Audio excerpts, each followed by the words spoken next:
When I was growing up, my family owned a cabin in Hancock, New York, in the Catskills. It was mainly used for hunting, but we'd also drive up there to hike, ride quads, make campfire s'mores, and just be in nature. This cabin was small. It was actually a trailer that was affixed into the ground and then added onto slightly. Because of this, my cousin and I would share a big bed in the main part of the trailer, and my dad would sleep on the couch, but we were all virtually in the same room. One night when I was about 10, I woke up to use the bathroom in the middle of the night and saw a man standing at the end of the bed staring at me. I knew instantly he was a ghost, as he was translucent and was dressed like he was from the mid-1800s. Quickly, I threw the cover over my head and squeezed next to my cousin, terrified. I must have passed out, because the next thing I knew, I was on the floor of the trailer, next to the couch. I could hear my dad snoring loudly, but every time I tried to reach out to wake him up, something would grab my hand and pull it back. The next morning, I woke up on the floor of the trailer with my hands over my head. I woke up in an even weirder position the following night when my cousin and I awoke with the bed covered in vomit. It was from me, but I had no recollection of throwing up, and I'd never thrown up in my sleep before. The next 2 times that I went to the cabin, I ended up waking up covered in my own vomit, with barely any recollection of throwing up. This is something that had never happened to me before, but yet it was happening constantly at the cabin. Eventually, we sold the cabin. Though years later, I was told that a family member once claimed to see a UFO landing in the yard when he got up to use the toilet at 3 a.m. Even now, over 20 years after the incident, I still remember it vividly, and I firmly believe that that cabin is possessed by something inhuman. The air that hung around me was cool, but by no means fresh. It clung to me in the dark, thick with stories, none of which ended happily, I was told. A friend and I were taking a ghost tour of Edinburgh's underground vaults below South Bridge. These ancient rooms had been used by tradesmen for storage, but all manner of creepy stories surround them. Some say serial killers used them to hide bodies. Others say plague victims were left here to meet their bitter end. Much of the tour was designed for tourists, including a member of staff jumping out to scare us. Our guide also told us that many guests have odd experiences in the days following the tour.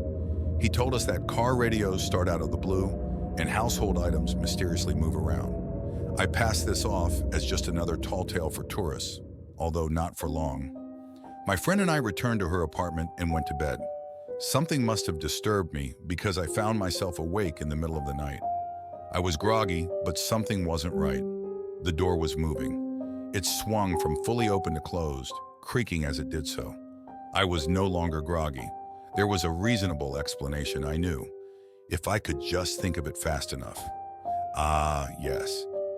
My friend had probably gone to the bathroom and pulled the door closed behind her. I mustered up the courage to roll over, praying to see an empty side to the bed.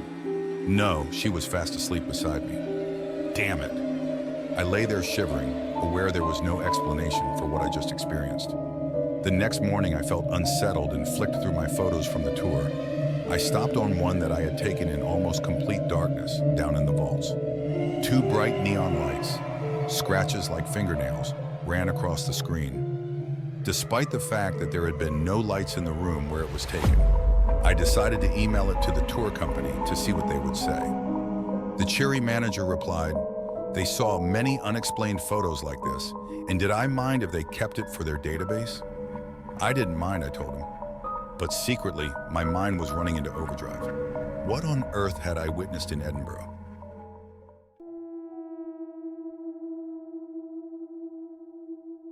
Every now and then, we love heading out on a hiking and camping trip to the beautiful Dominican mountains to enjoy the pristine, tropical nature and to escape from daily life. This time, we headed from Punta Cana to Loma Linda, a mountain with a gorgeous panorama view and an abandoned restaurant. When pitching our tent, we put it on the old restaurant structures to protect us from the rain. When going to sleep, we left our tent door half open to benefit from some additional ventilation.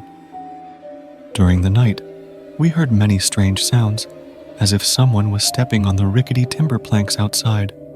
Of course, there was no one, except a big frog with disproportional big red eyes, looking in the direction of our tent. To complete this spooky atmosphere, an old light bulb outside of the restaurant was randomly turning on and off, even though there was actually no electricity. To feel a bit safer and to protect us from the strong winds, I asked my girlfriend if we should close our tent door. She said yes, and just seconds later, the tent door was blown up by the wind and literally closed itself. We had a fitful sleep out there, to say the least. The next morning, when we were packing up our stuff, an old man came up the mountain on his horse and asked if we had a good night. Sure, except for those noises, animals, steps, and the creepy wind, everything was fine. At least the view from Loma Linda was worth it. So if you'd like to explore this beautiful place during your holiday in the Dominican Republic, maybe you should come during the day. I hope you found these stories as chilling and unsettling as I did. It's a stark reminder that sometimes reality can be stranger and more frightening than fiction. If you enjoyed these tales of suspense, make sure to hit that like button and subscribe for more spine-chilling content. This is your host, Nicholas Black. Until next time.